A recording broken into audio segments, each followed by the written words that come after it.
Hi, my name is Cindy Marquez and you're watching Dressed to Invest. Today we're talking about the big D, and it's exactly what you're thinking: debt. According to a global news report for 2018, Canadians are using 15% of their income for debt payments. And of that, 7% is just for interest charges. So that means on average, only half of your efforts are actually put towards reducing the debt load. And for Canadians aged 26 to 35, Equifax reports that as of 2019, the average debt load we carry is over $18,000. That number clearly excludes mortgages because if you're a millennial living in Toronto, the average new mortgage for 2019 tacks on an additional $400,000. Welcome to adulthood. So how do we dig ourselves out of this mess? First of all, take a deep breath. Take a moment to internalize the fact that you're not alone in this. And unfortunately, your debt problems just aren't that unique. So let's ditch the stigma and shame right now so that we can move forward. The slow climb out of deep debt is going to be really freaking hard. And it requires you to suck it up, dish up some discipline, and face the facts. You need to do some work. And as always, it starts with tracking your spending and knowing your numbers. It's the only way to make sense of the problem. Are you racking up debt because you simply don't earn enough? Or is it because your lifestyle is bigger than your wallet? Time to get real. You either need to spruce up your resume or nix the hashtag YOLO spending. Probably both. It's time to put on your big girl pants and take action. So let's talk about how to make that happen.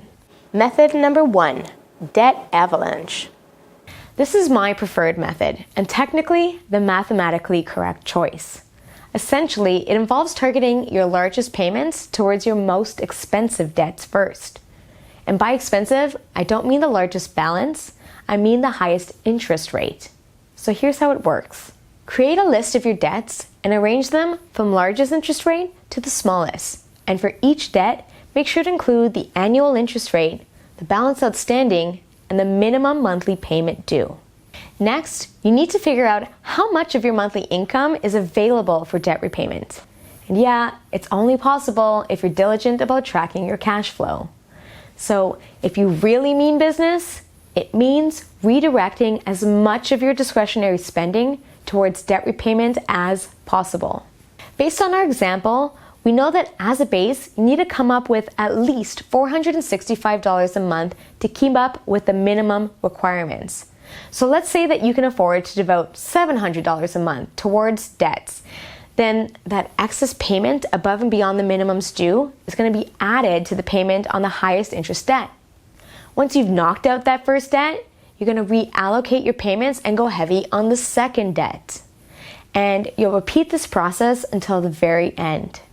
So we can see that it's called the avalanche method because we crush that biggest interest debt first, the one that's costing you the most money. And then afterwards, you'll find that all the smaller interest debts get wiped out pretty easily as the monthly payments on each of them get much larger with the elimination of each debt before it. Method number 2, debt snowball. This is often the method favored by most, and its success is primarily achieved by keeping you motivated with what feels like quicker results. Much like the first method, where we targeted our strongest payment efforts towards the debt with the highest interest rate, this method instead focuses on wiping out the smallest debts first. So your new list would be arranged according to their balance, not the interest rate. And for the sake of this example, we'll assume once again that you have $700 to put towards debt payments each and every month, with total minimum payments due of $465. This time, you're going to allocate the excess payments towards your tiniest balance first. And that's going to get rid of it pretty quick. And that's exactly why people favor this method, because you get the satisfaction of what seems like much quicker results. But mathematically, you end up paying more in interest with this method, especially if your largest debts are also the debts with higher interest rates. But the point of this method is to build momentum by keeping you motivated. Just like with diets, we're much more likely to feel good about sticking to the plan if we can step on that scale and see big results right away. Likewise, the debt snowball method makes us feel like we're shedding the debt a lot quicker by ditching all the small balances right from the get-go. And this is where the name snowball comes from. You start small, and as you keep rolling through your payments, you make your way towards tackling the bigger and larger debts. Ultimately, it's all about mindset when it comes to dealing with debt. So whichever method makes you feel good about the process is one that you're more likely to stay committed to. And that's what really matters here. And again, I urge you to be kind to yourself. Avoiding the issue just because you feel bad about it is only going to make it worse. So own it and attack. And do what you can each and every month to help set yourself up for success. And if you need help, ask for it. I'm here for you too. You can visit my website at cindymarcus.com to reach out and connect, because I'd love to hear from you, and it would be my pleasure to help you absolutely nail this. Thank you for watching today's episode. I'll be back with more for you next week, so make sure to subscribe so you never miss a beat. And hey, if you feel like I said something good, give this video a like and share it with your friends. Leave a comment below and let me know your thoughts or what else you might want to hear me talk about. Until next time, guys, good luck.